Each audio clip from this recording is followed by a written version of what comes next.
La Tunisie célèbre en ce jour le 2e anniversaire de sa révolution. À l'euphorie du 14 janvier 2011 ont succédé de fortes tensions sociales et politiques entre moments de découragement et d'espoir aussi. Bien sûr, la société tunisienne continue de se battre. Les citoyens et les citoyennes sont plus que jamais mobilisés. Vous allez le voir ce soir avec notre invité Dalila Ben Barek Msadek. Bonsoir. Bonsoir. Et bienvenue. Vous êtes l'auteur de ce livre que je montre avec la journaliste, ma consoeur Valérie Urman. Je prendrai les armes s'il le faut. Alors, comme beaucoup d'autres femmes, vous menez un combat avec vos mots pour faire avancer la démocratie et les libertés en Tunisie. Vous êtes parmi d'autres le symbole de cette société civile qui résiste encore et toujours. Oui, exactement. Nous, la société civile, aujourd'hui, elle est composée d'une majorité de femmes. C'est une société civile un peu féminine qui se bat.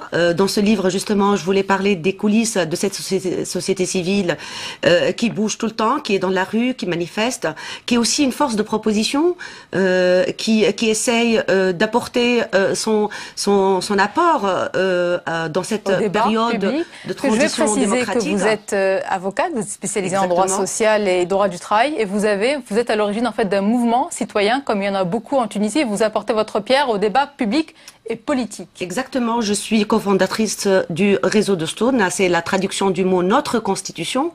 On a fait une proposition de constitution citoyenne écrite par des citoyens qu'on a mis sur la table de la constituante, et ce projet fait partie des 4 projets les plus sérieux proposés à l'Assemblée constituante. Ce projet aussi, son point positif, c'est qu'il donne une vision citoyenne et non pas politique de la Constitution. Ouais. On va en parler en détail. Je veux aussi qu'on parle de ce jour particulier, le 14 janvier. Donc on célèbre le 2e anniversaire de la Révolution. Quand on dit célébrer, c'est une fête. Est-ce que c'est une fête pour vous?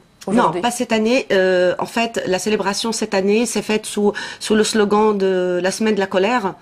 Partout dans les villes de la Tunisie, il y a des manifestations de colère, de revendication. Il y a un sentiment de déception. 2 ans après la Révolution, rien n'a changé encore. On a pu arracher par nos mains et par notre militantisme notre liberté d'expression. Cette liberté d'expression aujourd'hui, elle est plus ou moins menacée, un tout petit peu menacée.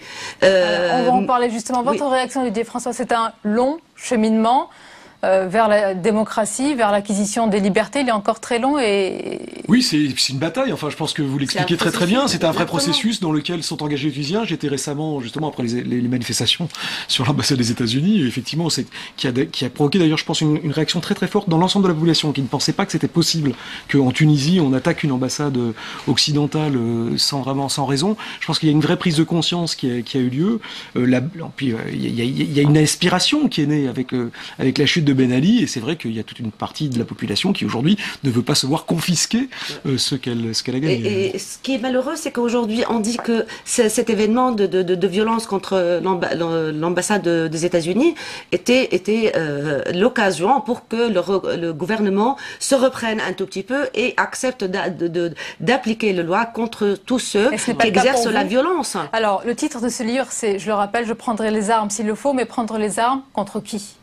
En fait, c'est un titre. Mais avec vos mots, c'est contre qui? Contre toute tentative de faire échouer cette révolution, contre toute tentative de faire échouer nos revendications, contre toute tentative de nous faire prendre nos acquis, contre tout gouvernement ou tout parti politique qui essaie de nous faire retirer vers l'arrière. Donc, c'est une image pour dire à quel point la société civile aujourd'hui est déterminée à aller de l'avant, à réaliser réellement une transition démocratique vers une société pluripartisane, une société libre, une société démocrate où tout le monde peut trouver sa place. Les médias étrangers, notamment français, évoquent beaucoup depuis quelques jours, quelques semaines évidemment, cet anniversaire et encore plus ce soir avec cette occasion. Comment vous percevez cette image que l'on donne du pays? Est-ce que l'image dans les médias correspond à ce que vous vivez sur place? Et quand vous entendez parler des islamistes modérés, qu'en pensez-vous? En fait, l'image qu'on ressent nous Tunisiens, c'est que les médias à l'étranger focalisent trop sur le combat contre les salafistes, alors qu'il y a d'autres combats très intéressants qui sont en train d'être menés en Tunisie, combats pour la Constitution, des combats pour la liberté des médias, des combats pour la justice. On occulte un petit peu trop les autres combats citoyens, des citoyens en tous les cas. Oui, c'est vrai que la presse française a eu un prisme très très fort sur la question de l'islamisme, et ce n'est pas le seul problème. Et par ailleurs, y compris le gouvernement, avec les islamistes qui sont au gouvernement, enfin une partie d'entre eux en tout cas, ont aussi des problèmes sociaux à résoudre. Et je pense que c'est une des questions sur lesquelles ils seront jugés par la population tunisienne, parce que traditionnellement, il y a aussi une deuxième force qui structure la Tunisie, c'est l'UGTT, c'est les syndicalistes. Exactement. Et que donc je pense que la question sociale sera une question fondamentale pour juger des avancées de cette révolution ou de ce printemps, voilà, de ce mouvement. Sociale, un pouvoir aussi se juge sur sa justice et ses médias. Comment se portent-ils aujourd'hui? Très mal. Ils se portent très mal, c'est-à-dire c'est des gens qui luttent aujourd'hui.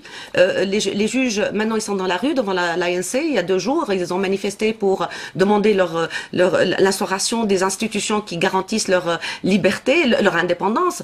Les médias, c'est la même chose. Ils continuent à faire leur travail librement, mais avec beaucoup de peine. Il y a des tentatives d'intimidation pour les journalistes, et surtout, c'est un problème d'institutionnalisation. Moi, je voulais un tout petit peu rebondir sur ce que vous avez dit. Le noyau du combat de la société civile, c'est d'assurer l'institutionnalisation et les mécanismes pour une société qui sera définitivement protégée contre tout retour vers la dictature. Maintenant, on est gouverné par les islamistes, demain on peut être gouverné par d'autres forces. Ces forces-là peuvent être elles aussi antidémocratiques, mais nous, on veut des institutions qui nous protègent. On veut plus. On a bien compris. Oui, votre combat et le sens de votre combat, Didier François. On voit aussi qu'à chaque fois qu'il y a eu des tentatives, en tous les cas, de mettre en péril les acquis de la femme, de la société, il y a toujours eu la société civile qui s'est érigée comme un rempart. Oui, les forces de protection de cette société sont réelles, parce que d'abord tout processus où les gens se sont mobilisés pour abattre le dictateur, ils se découvrent des forces et puis naissent des envies. Donc évidemment après quand on veut les faire revenir en arrière, mais y compris d'ailleurs chez une grande partie des gens qui ont pu voter pour le parti islamiste Ennahda ou d'autres, il y a cette volonté de préserver ces acquis qui ont été gagnés. Donc c'est pas un mouvement naturel le retour en arrière, loin de là. Exact. Alors on va peut-être aussi faire le lien avec la situation et l'intervention française au Mali, Xavier Hofer, parce qu'on a beaucoup parlé de l'Afrique, on a moins parlé justement du Maghreb, on a parlé de l'attitude de l'Algérie, moins de ses voisins. Comment les voisins maghrébins se comportent justement vis-à-vis de cette intervention française au Mali? Quels sont les risques également pour eux? En ce qui concerne l'Algérie, il y a naturellement des tensions assez fortes puisque le gouvernement est obligé plus ou moins de dire qu'on doit y aller et une partie de la population, une partie de la presse, etc. le vit très mal. Je pense que l'Algérie joue un rôle très important dans cette affaire. Depuis de longues années, les renseignements algériens ont une grande connaissance, bien entendu, de ce qui se passe dans le Sahara et des groupes en question, pour la bonne et simple raison que voilà des années, ils les ont vus opérer de près sous leur nez, donc maintenant qu'ils sont partis dans le désert, ils les suivent, ils s'intéressent encore à eux. Il y a une grande connaissance et même, je crois, des liaisons entre ces services-là et les différentes tribus qui circulent de manière à savoir à peu près où c'est. Mais bien entendu, pour un pays comme l'Algérie, une coordination, dès qu'elle comporte un aspect militaire avec la France, c'est jamais simple. Maintenant, pour la situation dans toute la région, et notamment en Tunisie aussi, je crois qu'il y a un phénomène auquel il faut faire attention. Les salafistes, c'est pas n'importe quoi. Ce sont des groupes fanatisés à un point où on peut, dans certains cas, parler d'une forme quasi psychiatrique de délire à plusieurs.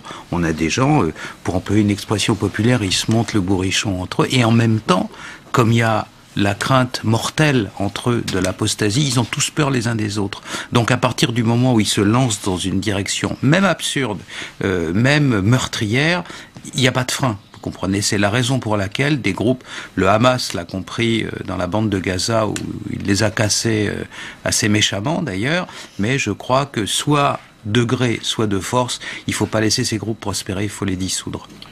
Non, moi je pense que le geste qui a été le plus fort et le plus important de la part de l'Algérie, c'est de laisser passer 4 Rafale, avions de chasse français armés, dans leur espace aérien pour aller bombarder au Mali. C'est du jamais vu. C'est un acte et un geste fort. Voilà, c'est un geste fort, très, très clairement. La deuxième chose importante pour les Algériens, c'est qu'ils avaient d'un certain point de vue repoussé une partie de ces terroristes vers le sud, et ils n'ont pas du tout envie qu'ils remontent, donc ils vont faire attention à ça. La troisième chose qu'il faut noter, c'est qu'au niveau régional, même si la France intervient seule, il y a un soutien absolument global à cette intervention, parce que tous les pays de la région pensent bien qu'il y a un risque de déstabilisation fort en ce qui les concerne. Donc même si eux-mêmes ne peuvent pas s'engager directement, ou si c'est difficile pour eux de le faire, il y a une espèce de soulagement au fait que finalement la France y soit allée. Et donc la France n'est pas isolée sur cette question-là. Elle n'est pas isolée. On va préciser, pour revenir à la Tunisie, Dalila, que vous faites ce combat il est pour vous et pour les autres. C'est ce que vous dites d'ailleurs dans votre livre. Entre femmes, entre mères, on se dit toujours que l'on ne fait pas tout cela pour nous. Nous, on a vécu, on est sortis, on a rigolé, on s'est baigné en bikini, on a même dragué, dites-vous. Nous pouvons bien être cloîtrés à la maison le restant de nos jours. Mettre le voile, on s'en fout. Notre vie, nous l'avons faite. Personne ne pourra plus nous enlever cela. Mais nos filles, nos petites filles, une interrogation pour l'avenir, pour la suite. C'est cela le sens de votre combat ? Exactement, c'est instinctif, c'est maternel. On porte cette révolution dans notre cœur, dans notre chair. Et c'est pour nos filles, pour notre pays qu'on se bat aujourd'hui.